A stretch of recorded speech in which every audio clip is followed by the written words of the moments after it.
Girl, you have got to try this Laneige lip mask. Trust me, my lips needed that love. Love these vanilla vibes from Kayali. That top note is just so smooth. Smooth and stunning. That's what you get with this K18 hair mask. Those brands everybody's talking about, they're at Sephora. Discover the hype with the hottest names in beauty, including Laneige, Kayali, K18, and Rare Beauty. Click or tap the banner to discover the next big thing. Only at Sephora.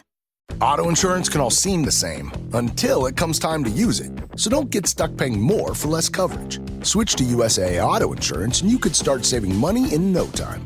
Get a quote today. Restrictions apply. USAA.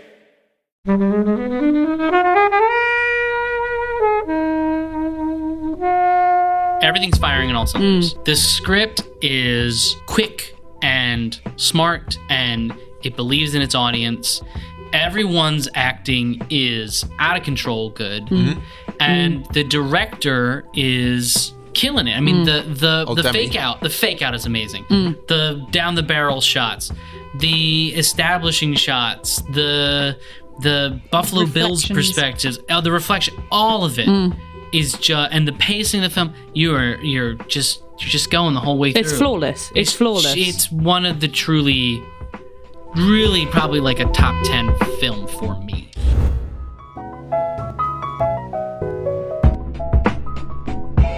Hello film fans, welcome to Flixwatcher. In our studio today we have Frank. Hello. Andrew. Yo, yo, yo. And as always, Kobe. Hi. And we are reviewing The Silence of the Lambs. Thank you as always to the mighty people for the mighty, mighty tunes. And thanks to Ben from Rockwood Audio for his awesome editing skills. Please do remember to write a review and rate us on Apple Podcasts and anywhere you can do where you listen to the podcast, because it really does help us. And you can join in the conversation with us on Twitter at FlixWatcherPod and on Instagram at Flixwatcher.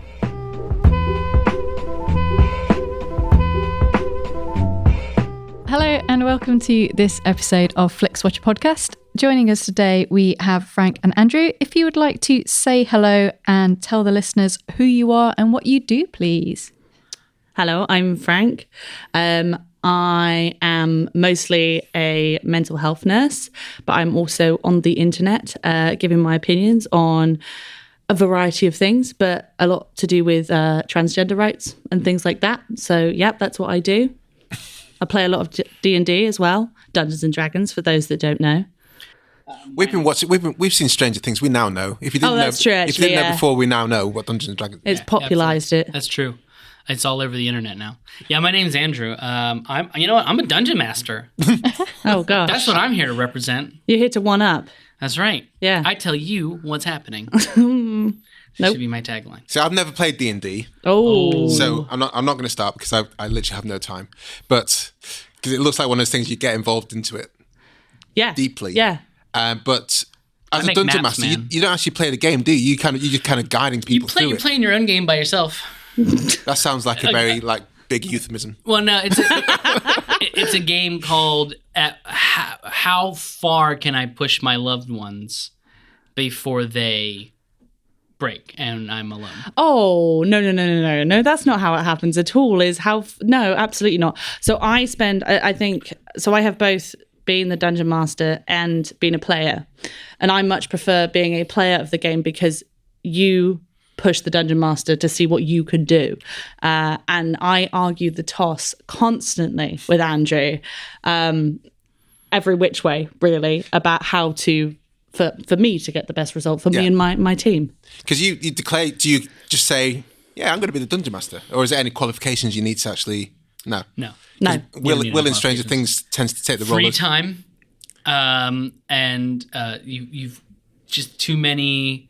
You've read too many fantasy books, right. Or watched too many trash fantasy movies. I definitely, I have to say, it helps a lot that Andrew is a historian because it means that there's a lot of ability to kind of make stuff up and things like that. So I think that helps a great deal.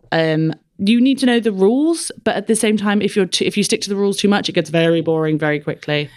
But we could do a one-off, or a one-shot as it's called, and you can play one game. Yeah, you can just play one game. You don't have to get into it. You don't have to fight things if you don't want. We can play. I got all kinds of different games. You got to go fight shit. All right, you got to fight shit, haven't you? No, if you have a Sunday afternoon free, we will have you as a guest in our world. Yeah, absolutely. We will have you and come over. I've got a lot of Lego sets that we use as set pieces. Andrew's got so much Lego. Minifigs to represent your character. All right. Yeah. But let's go on to the film we're here to talk about today, Silence of the Lambs. This is your choice, Frank. It is my choice, Can you tell us why you chose it and give us a synopsis in a minute or less? So I chose it because not only is Silence of the Lambs one of my favourite films, but I am a massive fan of the world of Hannibal Lector, everything to do with it, the books, and above and beyond that, like anything to do with like psychopathy and like that as a mental health nurse. Yeah, I know, it's funny, isn't it? But the thing is, I was thinking about this on the way here. All the presentations are completely wild. Like they're nothing like reality. Like. There's no connection with the reality of like mental health care. Right. So I was thinking on the way here, but it's all complete fantasy. So, and it is, isn't it? It's fiction. So that's the reason, because I love the character of Hannibal. I think he's fantastic. So brief synopsis. So in the film, it starts with a new, almost qualified FBI recruit, Clarice, played by the wonderful Jodie Foster. And she would like to go into the behavioural sciences. And as a student, she is asked to go and interview the very famous mass murderer, serial killer, Hannibal Lector. And she does this. And basically, she does it on the auspices of research. But it turns out that they would like him to help them catch another mass murderer who's still on the loose, called Buffalo Bill. And basically what ensues is a chase for Buffalo Bill. And we'll get into the conversation about what this film is really about, but that's briefly kind of what happens. And eventually they catch him. Well, get to Helen in a second, but is this the most horrific use of the phrase quid pro quo? As we've in the past. Have you seen the impeachment proceedings? Politics, boom! Ouch! Helen, sorry, I like the way I teed you up there and you took it. Boom. What are your thoughts on Silence of the Lambs, Helen? So I watched this not so long ago because I realised it was on Netflix and I hadn't seen it in a while. And I was like, why have I not watched this in a while? Because it's a masterpiece. I think it's such a brilliant film. There's just so many things about it that are so great. And one of the things that I really like about it is it's just held test of time so well. Yeah. It's so good. So this is 1991-ish, I remember it coming out. Year I was born. Yeah. It was a good year. Very good year. Vintage. And Jodie Foster is just so good in this. Oh, they're both, we just sat there absolutely wrapped. They're just good. A delight. It's so good. Jodie Foster and Hopkins are so good together that when you're describing the plot of the film, you barely got to the plot of the film, which is about Buffalo Bill. Yeah. The whole thing is she's hunting Buffalo Bill, but this, Tete-a-tete. means to an end. Tete-a-tete is great. Yeah. Is so compelling. Yeah. Beyond, it's amongst the best dialogues. Like it goes up there like with like the Greeks and like Shakespeare as just like this back and forth. Yeah, and so brilliant. This is why when you ask for a synopsis, because we talked about this beforehand, and it seems on the surface that this is about catching the killer Buffalo Bill. But I was saying, and this is coming from my background of kind of knowing the character of Hannibal from the books and from other things that have been done, is what is actually, from my perspective, happening. And what it's really about is Buffalo Bill is simply a plot device for Hannibal to show how brilliant he is. Like everything is about him. And I think that's so brilliantly woven into this. And Hopkins just does such a brilliant job of it. That when you ask for a synopsis, I almost want to say it's about a new FBI recruit getting to know Hannibal Lecter, because that's what it's about. Yeah. The way it portrays violence is just in a completely different way to what other films do.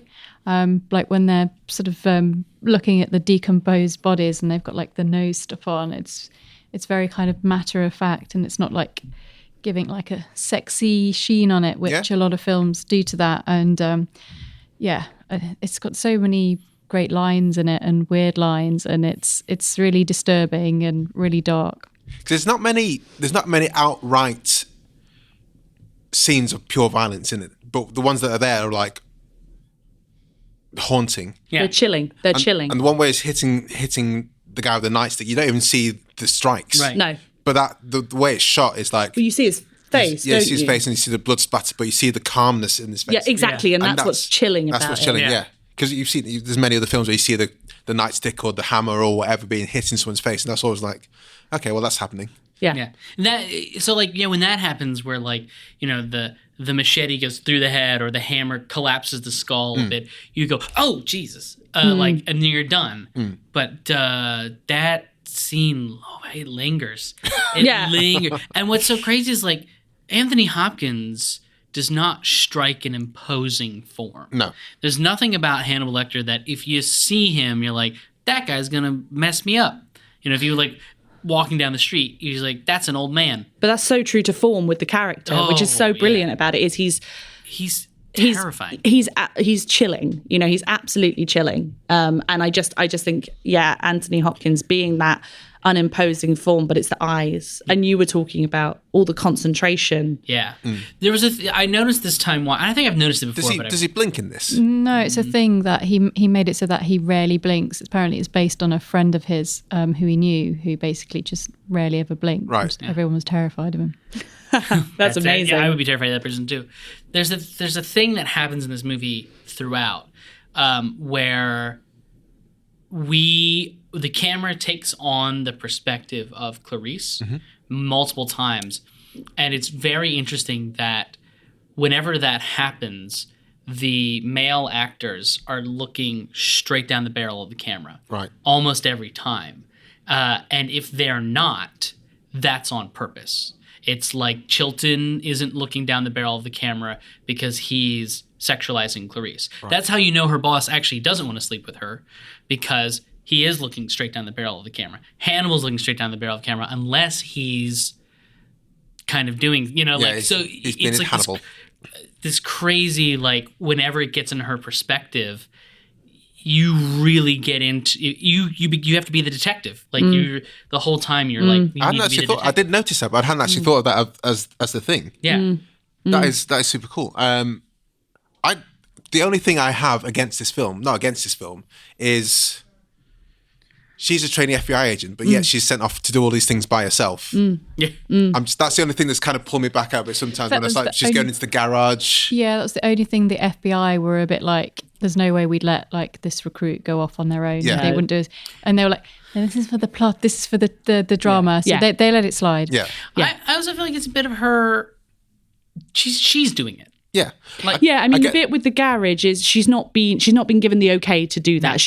They don't really know that she's there. Right. She's just gone and done it because Hannibal's only told her about that. Yeah. So she's gone a bit rogue there. But in the same way as, a lot of this is, Dr. Chilton, no, that's not what the head of a mental health hospital is like. Maybe in the 80s, but I don't think so. Maybe in the 1880s. I don't know about that. By the 1980s, we didn't have these like manipulative torture monsters. Yeah, a lot. Yeah, it's very, very dated. Yeah. It's very dated. Like that mask. Yeah, like. So when was it set? So you've read the books. You read this book, have you? Yeah. So when was it actually set? It's not. It's when behavioral sciences is becoming a thing, which I think is in the 80s. Like it's the boom of that sort of thing. Because before that, everyone thought it was a bit farcical. Right. Really. Well, psychology within like policing is, as far as I'm aware, relatively new. Yes, in the past 30, 40 years. Yeah. And have you seen Mindhunter? I have. I love it. Anything like that, I absolutely adore. So that's when this kind of comes to fruition. And I love how they explain it as like how they live alone because X, Y, Z. And you're like, oh, that actually does make sense. That's a good derivation from that. So Buffalo Bill doesn't live in a flat complex because he's spending time with, his victims screaming and stuff like that. So he needs to be away from everyone else and live alone, or with someone who's like properly into what he's doing. Yeah. So that makes sense. I mean, the thing about it's so like profiling is so complicated because then if you think about because it really depends on the type of kind of serial killer, because if you take, say, like Fred and Rose West, they lived in a complex and they had they had people there, and so I think also it's kind of dependent on.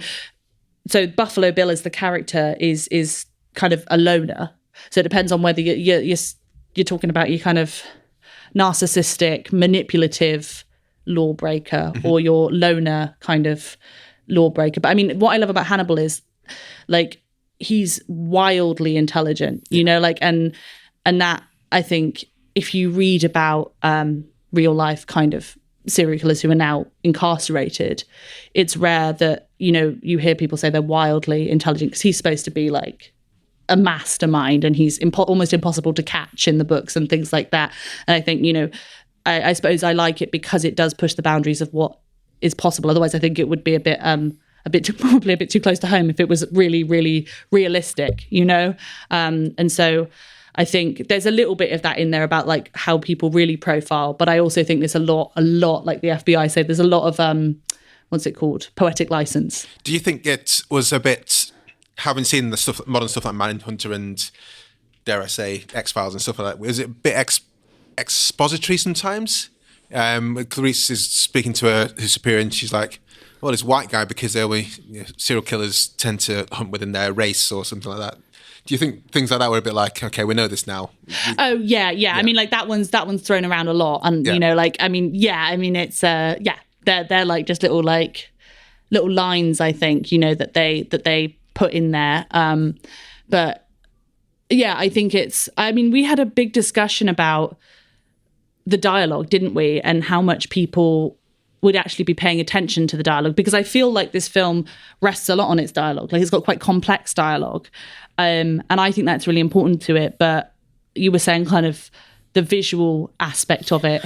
It's a complicated thing because the script is humming along really well in this film. It's a great script, but we also have such striking visuals throughout. It's muted, but like everything there is set in place. The moth, like when they unveil the head of the moth, and you're like, oh my, like that's an image that sticks out at you.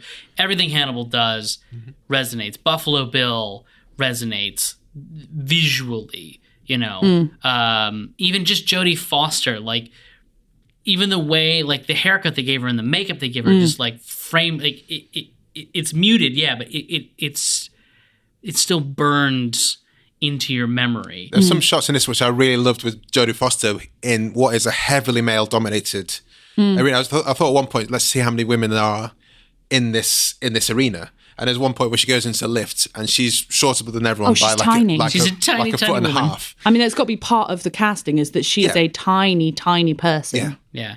But that was done really well in the movie. Like, I feel like if the movie were made today, we would have a scene where like someone would like push her in the mud and be like, women can't be FBI and then agents. she'd come up. But here, what I love about this is like it's not laid on with a trowel, as my dad would say, and it's very much like she just it's not questioned. She just is a female FBI agent. And then there's that one scene where they're with the local police force, and her superior uses her being a woman as like a technique to do something, and later on in the car they're talking about it, and it's literally just it's this very like just back and forth. It's really simple. There's no like big thing about it. She just says like it's not appropriate, and he goes, yeah, you're right, and I love that because it's not overcomplicating it. It's just a woman saying her opinion and a man going, yeah, you're right. Whereas now, I feel like films nowadays are like, they have to make it some big thing. And I don't think that's quite as helpful, really. And there's also that scene where she kicked out like 20 law enforcement officers in that room. Right. Yeah. And they all just going, yeah, let's get out of here. We've got no... They're a little grumbly about it, but they just do it. Yeah. There's no... it was so. I don't know. Like I think it communicates a better message. It's like we're all waiting for the day where the female-led superhero movie isn't the story. Yeah. Like Captain Marvel comes out, and you're just like, it's another Marvel movie instead of it's the first female-led Marvel. You know, you're just like it feels like the difference between saying someone is a lady doctor and saying they're a doctor, and finding out they happen to be a woman. You know, like it's like, whereas how is that part of the story that you're trying to tell me? Yeah, and Clarice is just an FBI agent who happens to be a woman, and it's a tiny bit in there. But what I like about that is I think that the police officers would have grumbled if a male student had told them to get out of the room. You know. Yeah, probably not grumbled quite as much, but still. Maybe, but it wasn't enough. It wasn't enough of a grumble. She didn't have to be. I think that's what I like is she didn't have to be anything more than who she is. She didn't have to be like Superwoman, which I think is what we expect women to be in the workplace to get any kind of ground. Yeah, and that's probably why this character is so influential. Because you mentioned the X-Files. Dana Scully is just Clarice Starling. Yeah, that's it. But made a doctor instead of a student FBI. I mean, the logistics of that don't make much sense. As a graduate doctor in the States, come FBI, when does she graduate university? When does she? I mean, we don't. No, I mean, because she's around 24-ish in X-Files. No, she's got to be in her late 20s. Oh, I don't know. Gillian Anderson was about 24, but I think it's a little bit ambiguous about how old Scully is. Yeah, I think Mulder and Scully are supposed to be a bit older than that. Yeah, late 20s, because you also wouldn't be Special Agent Fox Mulder in charge of his own. 25. Yeah, and I think Mulder's older, but I think Scully was like pitched as like the young whippersnapper who can. Well, it's still Fox. Can do all the cutting up of the bodies, but she always also was a special agent, and she got to med school. She's done all that, but then she was also in the FBI, which is in order to get in the FBI, you do have to go to university. Yeah, but med school's longer. Yeah. No, med school's longer. I'm just saying, like everyone starts in their early 20s getting into the FBI anyway. Yeah. And she's a genius too. I don't know. She's really smart. She could have Doogie Howser skipped a few grades along the way. Truth. She was specially picked to debunk his theories. Because she's super. We're talking about the X-Files, which you have never seen. Oh, you should definitely watch that. X-Files is good That's fun. good. Yeah. So I think I definitely like it. X-Files, Mindhunter. I do love this, and to some extent, Manhunt, the Unabomber kind of thing. Yeah, seen that. I do enjoy that kind of aspects of televisual feastery that we're having. Yeah, I mean, I'm an absolute true crime, untrue crime junkie. Like I will listen to anything and everything. It's really just like my guilty pleasure is I'll just listen, like even the trashiest. Like I've just consumed a Jeffrey Epstein one. That I've finished it, mate. Like where there was two of them that I just found. Which one? Because I probably listened to both. The Mysterious Jeffrey Epstein. Yeah. What's the other one? It was the one by Adam McKay. Yes. Yeah. Yeah. I can't remember what it's called now. Yeah. But anyway, sorry. I was just going to say that we've all seen this, loads of times, a few times. I think this is maybe only 2 or 3 times for me. So I remember watching this for the first time, and there's a thing that we now kind of take for granted with the kind of the fake reveal, the fake house bust thing. And when I watched it for the first time, so the Hannibal's escape and the bluff of the FBI thing, I remember watching that and going, oh shit. Yeah. This is like you watching it for the first time, you are like, yeah, they're gonna get him, you're like, oh shit, she's on her own. Yeah. And then when you realise what's happened in the ambulance and you're like, yeah. And because we've seen it before, it's we kind of know it's coming, but watching it for the first time, like I had no idea. Yeah. There's something electric about it, isn't it? So clever. Yeah, it is. It's so clever. I mean, and that's, so for me, that is the brilliance of John Harris, who wrote the books. Thomas Harris. John Harris? Who's that?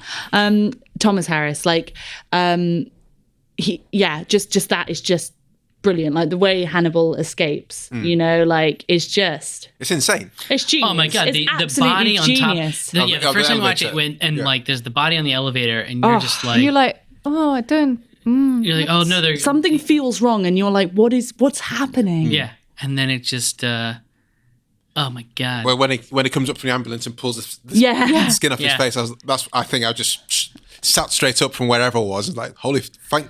Yeah. Yeah. And then That is absolutely brilliant. for when I watched it then, at the end, you're like, but Hannibal's still out there. He's just like on holiday. Yeah. And Yeah. you're like, Ballsy move. See, that for set me up is the for best sequel. bit. I'm like, yeah, what's going to happen next? Like, I absolutely love that. Like, I'm sad that it ends because I want to see what's going to happen to Chilton. I'm like, yeah, get him. It makes me want, because like it's a sequel setup, which is fine because he hadn't written Hannibal yet, but it's already the second book because you've got Red Dragon and then Silence of the Lambs, and then Hannibal's a few years later after the film comes out, I assume. I don't know the exact timeline, but I know that's the order of the books. Anyway, I feel like part of the motivation for that was, in the film, some producer saw an early cut of this movie and was like, we've got another Jason/Freddy Krueger Right. and Hannibal They thought it was Lecter. that kind of thing, did they? Yeah. You think? I think if you were a producer, an executive, not a smart person, an executive, and you saw an early cut of this movie and it's the bodies on the table and like Hannibal wearing someone's face and he's locked up in this thing, you'd be like, oh yeah, we got ourselves a horror movie, which is why like it's always held up as the one Oscar, best horror picture that's a horror movie. But It's not horror to me. No. It's not. So, like, there's the horror element, which is Buffalo Bill. Because Is he the horror element for you? For me, yeah, because he's gaudy. He's kind of... he's bordering on the silly. Yeah. And because the real horror scene is just the bit where he's hunting Clarice. So that bit for me is, and the bit where he's so silly. He's like a lot of kind of 80s horror where it's a bit Yeah, you have the infrared camera bit, which is a bit and nonsense. it's just like it is. I mean, he's the horror aspect for me. Like, and then you've got the police procedural bit, which is like the FBI stuff when they're doing, like you said, with the on the table, on the slab, like doing that bit. But the main bit for me is it's a thriller between Clarice and Hannibal. It's just like that is the main. There's these other bits happening, but that's the main bit of this film for me. And she doesn't quite, she's not the final girl, which is the critical thing in the classic slasher films. The final girl is the one who's suffered at the hands of the villain throughout and then succeeds. Right. No, she's just a straight up like normal hero. Yeah. Like it's And Hannibal enjoys his time with her. Yeah. Yeah, some people, they even kind of like, well, when's the romance, guys? Well, people are shipping them. Yeah. oh dear. No. That was kind of the thing, I think, with Hannibal, that some people were kind of expecting some kind of... Oh, Hannibal, the next film. you mean? Yeah. Okay. to have that kind of... See, that always really worries me because people. So this reminds me of, oh God, what's it called? It has Darren Criss in it, and loads of people. It was called You, I think, and loads of Is this people the thing on watched it Netflix? on Netflix. Loads of people Yes. watched it, and it was really worrying. Actually, it's really, and this is a thing that genuinely concerns me. Is there are a lot of people on the internet saying they wanted to date him.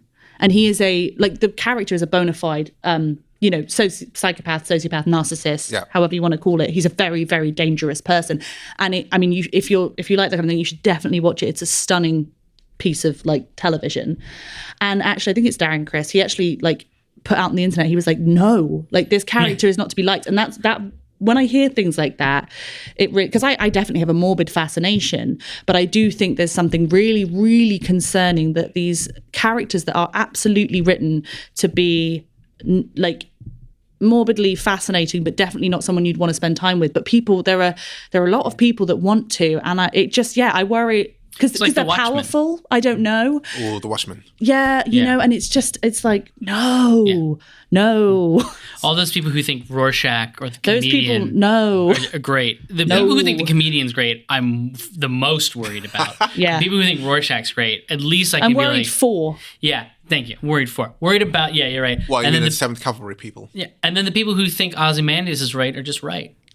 Okay. So before we go into scores, I think we need to spend a bit of time with Buffalo Bill, the MacGuffin, I guess. Yeah. Is he the MacGuffin? Because he kind of comes into it halfway through the film. I remember, I think He's the MacGuffin. the second time I probably watched it, I was like, oh yeah, there's Buffalo Bill in it. Yeah. So Yeah. it's such He's a plot device. Yeah, he's kind of there. Because when you hear the story about the film or the synopsis, Buffalo Bill's like just a name there, but you don't really even think you're going to meet him. When you meet him, you're like, oh, yeah. And if you've seen it before, then you're like, oh, yeah, the thing in... Oh, it rubs the lotion in the skin. Yeah. And it is like a monster movie in that way. Like, if you watch the original Godzilla, Godzilla don't show up till like, I don't know, an hour into that movie at least. You know, like we're talked about the whole time. He's destroying these cities. He's doing all these horrible things. But we're getting the heroes together and the failed scientists, and we're talking about how horrible things are. And then Godzilla shows up. Sorry to spoil a movie from like 1956, guys. No, I mean, you see that with Jaws. Yeah, Jaws. You don't see Bruce until like way deep in that movie. But his impact is felt. And that's what Buffalo Bill is. He's this murder that's happening in the background. Yeah, I mean, I think thinking about, I mean, we thought about this beforehand, but I think Buffalo Bill is the only problematic part of this whole film. I mean, not for me, it's because I watched it and so one thing I picked up on was that he seems to be potentially playing up, perhaps being a little bit, maybe like either having a serious mental health problem or perhaps, you know, the way he's playing it is like he's maybe got a learning disability or something. Right. And that for me, I was like, oh, I didn't notice that last time. You know, he's being really, I don't really know. It feels a bit uncomfortable, you know, the way that Buffalo Bill is played because he's a parody, you know, because he's, I think, a bit I guess it's my perspective, like played to be like it puts the lotion on its skin. Yeah. You know, like the way that's phrased and everything, you know, is a bit sort of infantile. Yeah. You know? And I mean that was a concern for me. And then I mean, it would probably be remiss of me not to say something about the whole like transsexual theme and things. Now, from my perspective, you know, going to pull out the transgender card here, is I remember this being one that people hold up as a problematic one. And then I watch it back and there's the exchange specifically, and this was important to me, between Clarice and Hannibal, where they specifically have this exchange where they say, Hannibal says he's not a true transsexual, and Clarice says, you know, transsexuals are passive, they're not violent people. And that for me is really important. And I think that, but then I think Andrew made a very valid point when we were discussing it, that there is that image of Buffalo Bill where he is naked, that might be what people remember. But for me, I kind of saw that as they'd laid down beforehand that this is not a transsexual person. So for me it was, well, this is not a transsexual. Almost returning to the pantomime villain. Right. This is exactly. This is silliness. And that for me personally made it not upsetting. The more upsetting thing was I was like, oh, I feel a bit uncomfortable about potentially the portrayal of Buffalo Bill's supposed to be a portmanteau of a few different well-known serial killers. Ted Gein, Ted Bundy. Yeah. Someone called Gary Heindnick. I don't know that one. So I think they kind of went to town with with it. Ted Bundy was it supposed to be? I think it's the kind of helping you into a car, getting people into a car. Yeah. Okay, yeah. I was thinking that old chestnut. I was thinking like I can't. Yeah, Garrett. Oh, is it Garrett? Somebody was he the shoe guy? The guy who had like a weird foot fetish. Is that? I don't know. Sorry, I'm just You're thinking about Ed Kemper from Ed Kemper, yeah. Yeah, maybe I'm thinking about him. I don't know. It's all a mash in my head. Right, let's head to the scores. Let's head over to the scores. Hello, I'm Sam Pay. And I'm Martin Zotz-Ostwick. And together we host a show called Song by Song, where we deal with the music of Tom Waits. We've been going since 2015. Every week we talk about a new track. We've made our way through 15 seasons so far of his music. And now we're going back to the early years. And if you haven't listened to Tom Waits before, it's not the growly stuff. It's not the stuff where he's hitting an automobile with a bone for percussion. It's a nice, easy way into his music. If that sounds like something you would be interested in, you should check out our website, songbysongpodcast.com, or put Song by Song into your podcatcher of choice.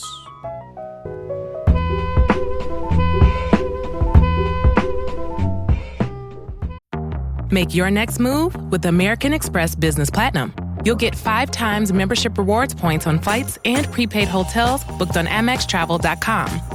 Plus, enjoy access to the American Express Global Lounge Collection. And with the welcome offer of 150,000 points, your business can soar to all new heights.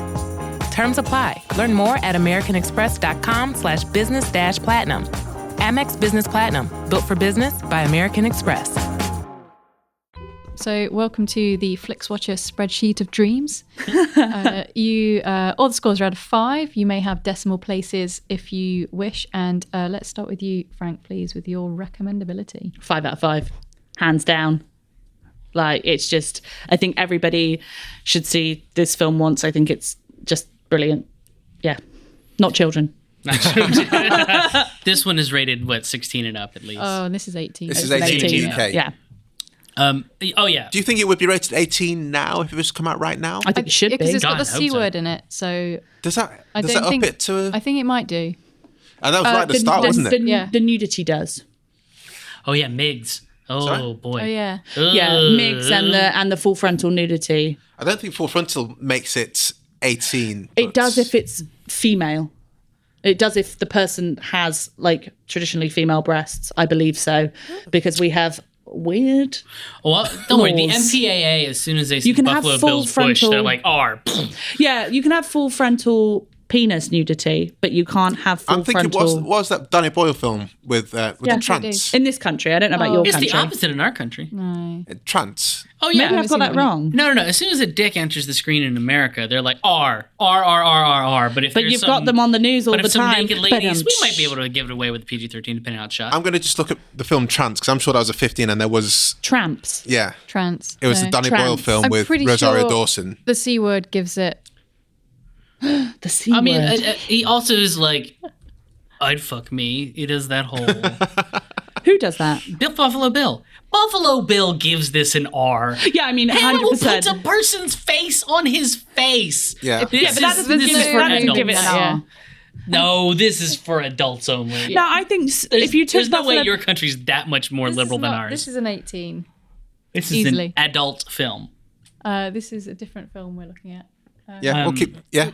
But So, I can give you my Andrew, score. Andrew, yeah. I give it a 5 out of 5 for shoresies, because everything is working. Everything's firing on all cylinders. The script is quick and smart, and it believes in its audience, and it has some solid lines in it.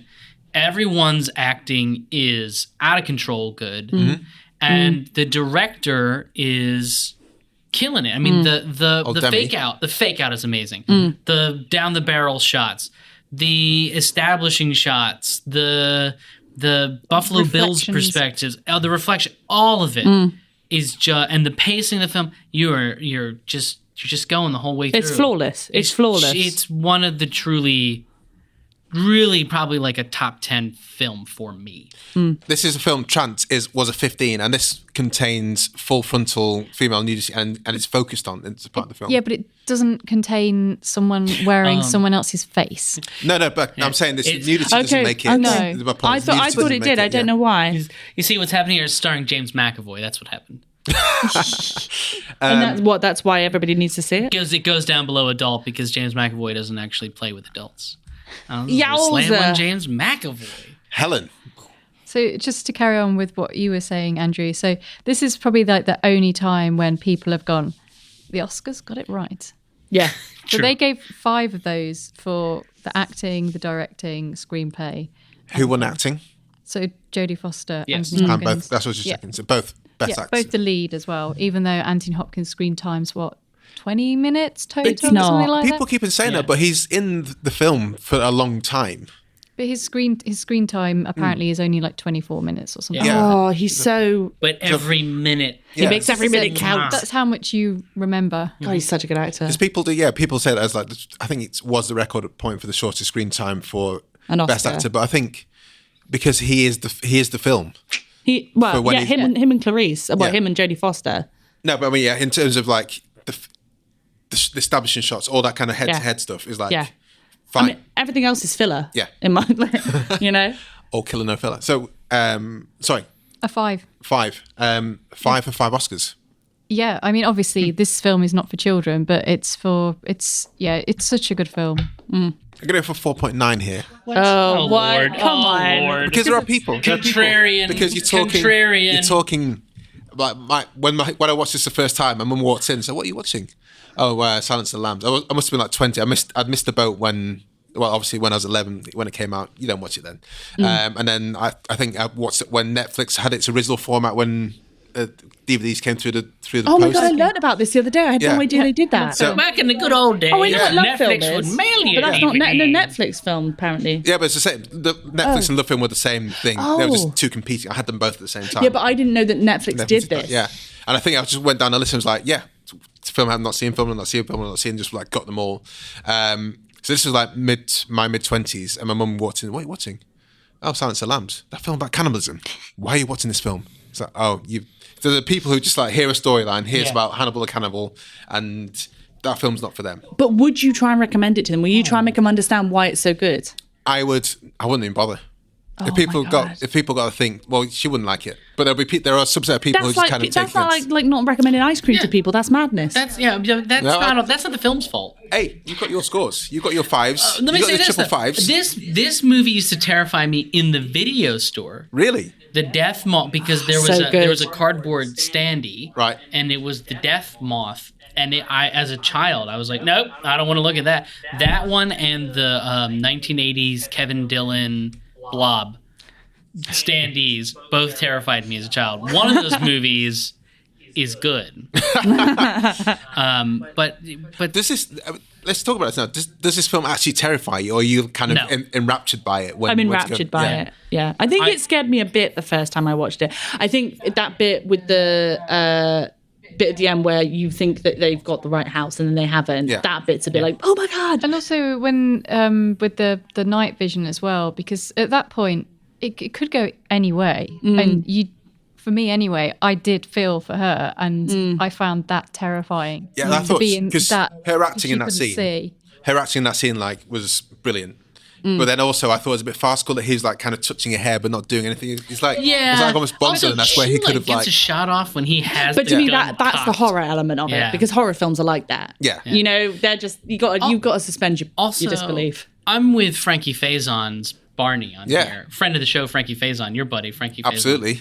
Everyone listens to the Wild Strip of Sister Podcast. So he is he for me was the only not ridiculous, believable character. Yeah. Like the orderly, the nurse, whoever he was. Be that I was like, guy. Yes, there you go. Guess who Hannibal's not going to kill? That's Barney. a genuine mental health nurse in a forensic ward. Exactly how you'd be. Just be careful. Yeah. You need to. Yeah, I'm here if you need me. Yeah, exactly. Spot on. I was like, yeah, okay. I'll put a chair up for you. Yeah, he's the believable character. You know, he's just really and he's not like, ooh, like Dr. Chilton, where I'm like, you're working the wrong place, if that's what you think. You know, he's just like, yeah, this is where I work.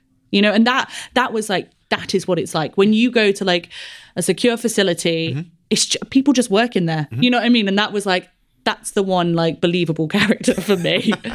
A repeat viewing score, Frank. Oh, 5 out of 5. How many times have you watched this? Oh, I don't even know. A lot. Having this conversation, I want to go and watch it immediately. I love this film. I want to go and, I mean, we haven't even talked about this. The TV series Hannibal with Mads Mikkelsen. Yeah, you like that? Oh my God, it's so good. If you haven't seen it. I've seen the first season, I think. Mads Mikkelsen is the only other person I will accept playing Hannibal. So what about Brian Cox in Manhunter? Good, but not. So it's for me, it's Anthony Hopkins, Mads Mikkelsen, and then everybody else quite a step down. Mads Mikkelsen, because he's the pre-incarcerated Hannibal. Yeah. I mean, this is when he's shown all his wiles. And his bravado, his just extreme arrogance and charmingness is perfection for me. If you haven't seen that, it's just brilliant. Yeah, but yeah, I mean, I would watch this. I will watch this over and over and over again. You know, I absolutely will. And I'll also. Hey, so what should we watch this weekend? How about Silence of the Lambs again? Yeah, I mean, I would genuinely. I mean, we were talking about the whole if you flick past it, I would be hooked. You know, I'd just be watching it. Shawshanked. The Shawshanks you. Right. Oh, mate, no, but that film makes me feel terrible and sad. Yeah, I caught the Back to the Future effect. Okay. Where if I'm flipping through the channels and Back to the Future is on, I'm going to do one of two things: put the remote down, or grab the DVD of Back to the Future. Start from the beginning. Start from the beginning. Depends on where it is in the film. If it's late enough, you're like, ooh, back to the... Yeah, I got 2 hours. Yeah. That's this film for me. And, Hey, well, Back to the Future's on Netflix at the moment, so you wouldn't even need to go for your DVD. You just have to I know. just change the setting. You've already watched it. Probably in the last 6 months easily. I'm giving this a 5 out of 5 on the rewatchability. I have watched it twice in the last year. Right. And this day and age, that's a lot. And that's not just because he lives with me and I've made him do it. I've watched it 3 times in the last year. We watched it together. I watched it just randomly on my own, and then we watched it for this. Nice. And I loved it every time. Helen? Likewise, I've watched this twice. I watched this off my own accord this year and obviously again now, and I'd probably seen it maybe actually quite a few times because I've seen Hannibal a few times as well. And they would have been... I'm sorry you had to do that. It's not my favourite. No, it's not, but it's kind of interesting. I do like Manhunt and Red Dragon as well, just because I like the character of Will Graham. I love the character. Have you seen the TV series? No. Oh my gosh, if you like the character of Will Graham. And also read Red Dragon, the book, because for me, the film of Red Dragon was a massive disappointment compared to the book. Yeah, it's not great. With Ralph Fiennes. Yeah, it's got Edward Norton in it, though. Anyway, 5. 5. I think it's so good, and this I think I don't know whether it's my memory or just how I watch it. Even when I watched it again this time, I was like, oh yeah, there's that bit in as well. We forgot about the flashback to her dad. We had completely forgotten about it. Yeah. Oh, that's so dark when she's walking up to the coffin and becomes her dad and you see her as a kid and like, oh, that's pretty deep. Yeah. I love the quid pro quo scene when he just wants to know more about her. He's not even fancifully like wanting to be freed. He just wants to know more about this character who's kind of charmed him in a way. Yeah. I can see why people read romance into it, but no. I paying attention to this character? I can't at all. Like, I cannot at all. Like, for me, it is... They're playing a game with each other. Well, he's they're fascinated by playing her. a game with each other. He is utterly fascinated. It's like a cat with a red dot or with with a ball, just battering around, but also there's respect there for the ball that he's battering around. Yeah, if it feels like she's not his equal because he's a psychopath. You'd never think that. No, but he's like, all right, she knows she can get something from him. Yeah, I felt like he feels, and this is why I believe, I don't think it's explicitly stated, but he gives the wrong information for everyone so that Clarice will. He's like, she's gonna get him. I need to make sure she gets the credit for it, and she gets the challenge out of it too. Because if she pulls through, then she's everything I thought she was, and now I have someone I can play with for 5-10 years down the road. Yeah, no, I think he sees her. So I don't think he cares about whether she gets credit or anything like that. I don't think he thinks outside of himself enough, but I think that he is intrigued to see what will happen. I think he thinks, oh, she's smart. She could be, most people are very boring to him, especially people like Chilton, because Chilton's an idiot.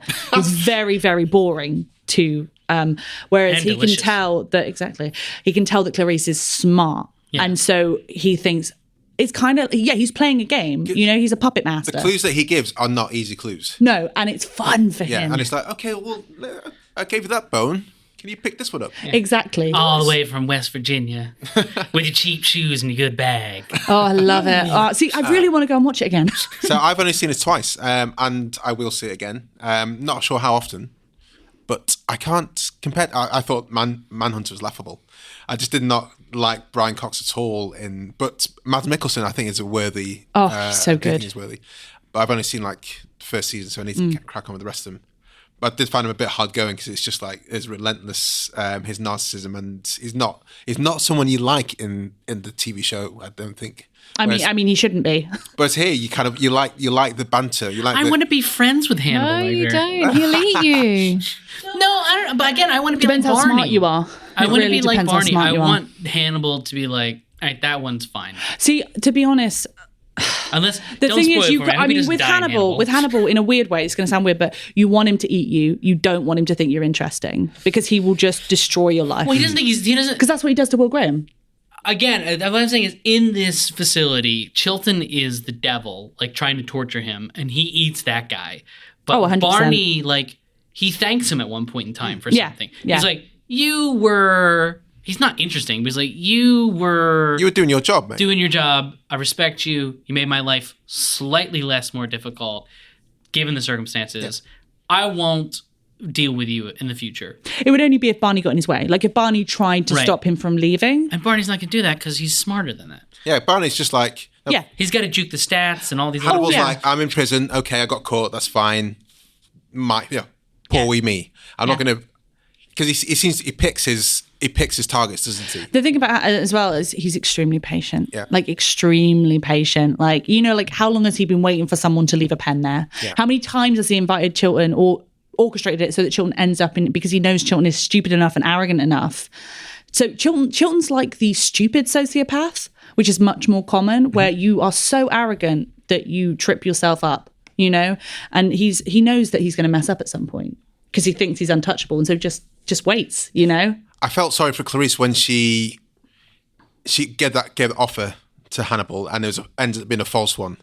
And that was I loved just how like... disappointed Hannibal was, though, because he was like, you're better than this, you know? He was like, don't let me down because I think you're better than this. And I love that. Like, Anthrax Island. Yeah. He was like, I know you're full of it. Whose idea was that? Because it wasn't yours. Yeah.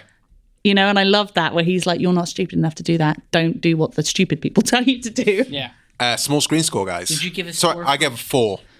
I think you gave it 4.9. 4. Oh, 4.9 for recommend. Oh, yeah. Repeat viewing for 4 because I need Yeah. to watch it again, but I don't Yeah. think it's going to be. I'm not going to watch it twice in a year.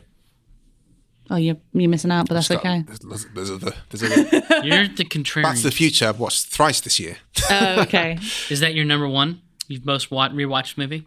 I think it's up. It's definitely up there. Yeah. And it's my benchmark for recommendability. So It's my favorite movie of all time. Is this your most rewatched? This and probably Silver Linings Playbook. Oh, really? Yeah. This isn't close. What's your number one? This is probably Fight Club. Actually, maybe it's Really? yeah, probably. I went through a period where I watched it a lot, but like over time, maybe something more like I don't know, Terminator 2.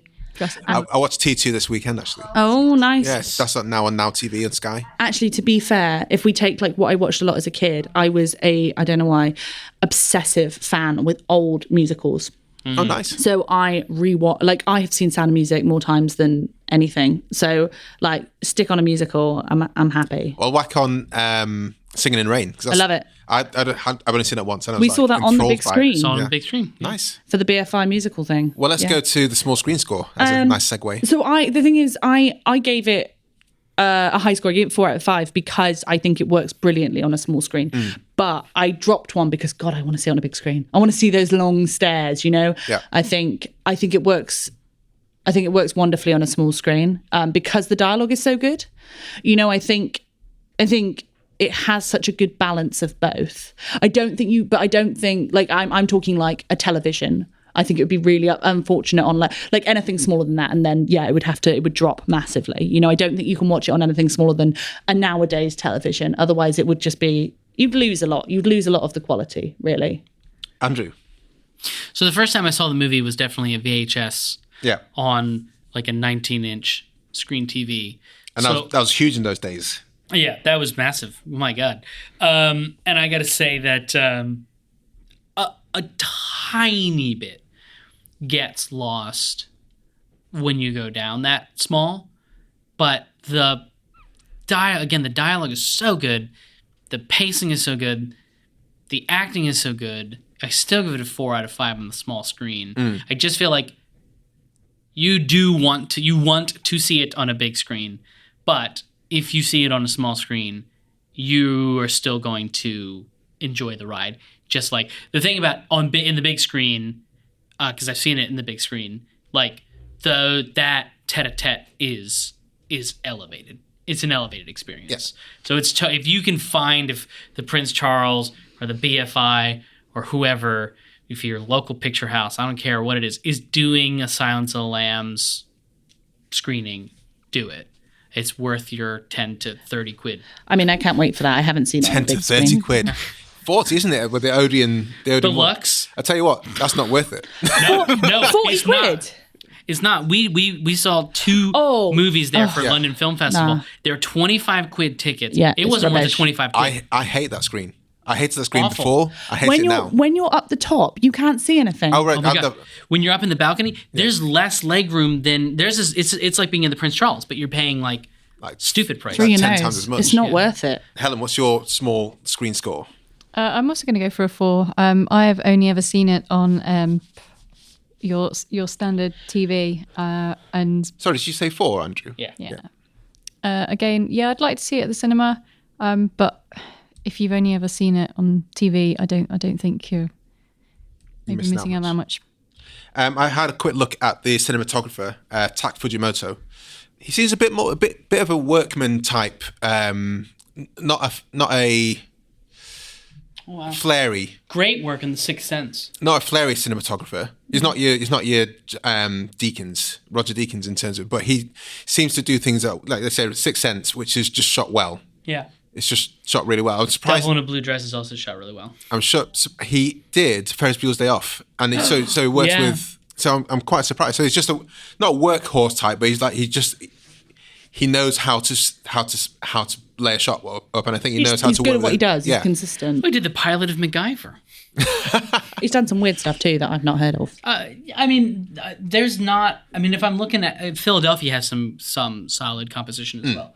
I think that if I saw this guy, if this was the only credit you showed me for a movie that this guy was before I watch it, I would go in like, okay, I know it's going to look fine. Yeah, exactly. You know? Yeah. And that kind of ties it. I think I'm time with you guys in terms of small screen score of like 4. Yeah, 4. I would like to see it in the big screen. I think it would be really cool to see it in the big screen. I probably would, if I get my newsletter for the Prince Charles Cinema tomorrow and it's there. Yeah. I think, fuck it. Let's go down and see it. Yeah. I think it'll be good to see it with the crowd as well, especially hopefully with someone who hasn't seen it, because there's some reveals in there which are stone cold classics. And I think which are fantastic. Engagement score. 5 out of 5. Like, I'm not turning it off. Like, once it's on, it's not going off. Like, I don't really understand how you could turn this film off. Sure. You know, that to me, it's captivating. You know, it's absolutely captivating. And it's so well paced with the different kind of fast, slow and things that, I wouldn't be turning it off anytime soon. Andrew? I think it's going to be a high score because this is a hard one to turn off for sure. But I think when I was watching it, I did check Pokemon Go at one point in time. Yeah, and I told you off. Yeah, so I good. I was like, what are you doing now? I gotta go 4.5. All right. Helen? I think this is a 5. It's a 5 for me. You have to pay attention to it, and there's just so much going on that if you don't, then you're going to be like, why is it even called Silence of the Lambs? There's just so many things that are happening in it, and I agree with you, Frank. The pacing is great. It never sags, and the momentum keeps on going at the right pace. I'm going to go for 5 as well. Once you start watching it, you're in it, and you're not checking Pokemon Go. Not checking Pokemon Go, and like I say, I've only seen it a couple of times, but I just remember thinking like, oh, there's something I can't quite. Okay, oh, nice, and then the next thing's like, okay, something's going to happen, good, and it's all those kind of things that just gets them driving you on. And I think once I'm not going to watch it often, but when I watch it, I'm like, I'm going to be sucked into this world. I think probably I've seen it so many times. Nope, that's no excuse, mate. Pokemon can wait. So there'll always be more. So that gives us an overall score of 4.68125, which is up there. Really high. So what I've done is gone to our website, flixwatcher.tv/scoreboard. Pretty high. I love it. To check out how it compares with the highest. And that puts it in 4th place. Hey, well yes. How is When Harry Met Sally at the top? That's a good movie. Because you can't knock it. It's hard to knock. Oh, I haven't seen To All the Boys I've Loved before. But when Harry Met Sally's big advantage against Silence of the Lambs is that it plays well on a small screen. Yep. It plays almost exactly as well. Not quite, but just pretty much. This is how our scoring system works. So we've had some films which are great, which just on the big screen would be better. Yeah. So that's what Has anyone seen What We Do in the Shadows in theaters? No. I saw that in the cinema. I mean, that is an amazing film. It's good fun. I'm going to go and watch To All the Boys I've Loved Before now because I saw that on Netflix and denied about it for ages. I've never heard of it. And it didn't have great reviews, but now I'm seeing this and I'm like, well, maybe it's just an easy watch. I love an easy watch. It's an easy Netflix watch. Yeah, is the thing with lots of heart. Oh, I like that. So cannibalism. So it's ahead as much as I'm a big 7. fan of cannibalism. That feels seven small screen score. Seven looks great. 7 you want to see on a big screen. Yeah, 7 you definitely want to see on a big screen. Yeah. I also think. Yeah, you've got the same thing. So now I'm like wrapped into what is it? Number 4? Yeah. So I'm happy with what that. we do in the shadow. It's a short. It's a Tom York short, which is like 15 minutes long. So that kind of. We're not sure if that counts properly. We talked about it, so I think it's fine. We'll go to Twitter. We had a couple of reviews from our Twitter listeners, and before we recorded, we asked them to review the film. Say, in this case, we're reviewing Silence of the Lambs with Trans RMN and Podcast Squared. Have you seen it? It tells your thoughts for the on-air shout-out. And we had a couple of comments. Frank, do you want to take the first one? I love this one. I've actually read this one, but from at Top Film Tip, the synopsis is: jailed for his revolutionary recipes, maverick chef must mastermind his escape. Delicious, prison-breaking psychological thriller. Exceptionally unsettling and deftly executed masterwork of cinema, never bettered before or since. I love it. I also like the really unsettling emojis of 5 butterflies and 5 water droplets, which is uncomfortable. I assume that's to reference or is it a lotion? Well, who knows? It could be either. Bodies in the river. It could be a lot of things. Yeah. It could be Migs. It could be Migs. Andrew. That's what that emoji means. Yes, but we were all not saying it. Andrew, do you want to say the next one? Sure. Do I say the name? Yeah. At Gidget Von LaRue. Mm-hmm. Fantastic. When Clarice first meets Hannibal, is scared. It scared the living shit out of me. Then again, with the last scene in the dark, I'll never forget it. An amazing movie. Skipping ahead. Have to go 10 out of 10. For some reason, even though it's a 5-point scale. I'm fine with that. I really 10 out of 5 is 10 out of 5 5 is also acceptable. Guys, can you sign off by telling us where we can find you online? So yeah, as you just said, I am at Trans RMN, so TRANSMAN on both Twitter and Instagram. Go follow me there for my opinions on things and also cool t-shirts. Cool t-shirts. Yeah, we have a lot of cool t-shirts from. There's a lot of really, really brilliant artists on Instagram that I follow. That is the purpose of Instagram. You can find all my social meds and all the research that I'm doing at andrewdjohnstone.com. That's JOHNSTONE.com. Fantastic. Thank you so much, guys. Thanks for coming on. Thank you. Bye. Enjoyed this episode of Flixwatcher podcast? Why not leave us a 5-star review on iTunes? You can also follow us at FlixWatcherPod on Twitter, and we're at FlixWatcher on Instagram. Thanks as always to the mighty people for their mighty tunes, and Ben from Rockwood Audio for his awesome editing skills. If you're looking to get your podcast edited as sweet as this, get in touch with Ben, and that's Rockwood, ROKK Wood Audio. Tell them Flixwatcher sent you.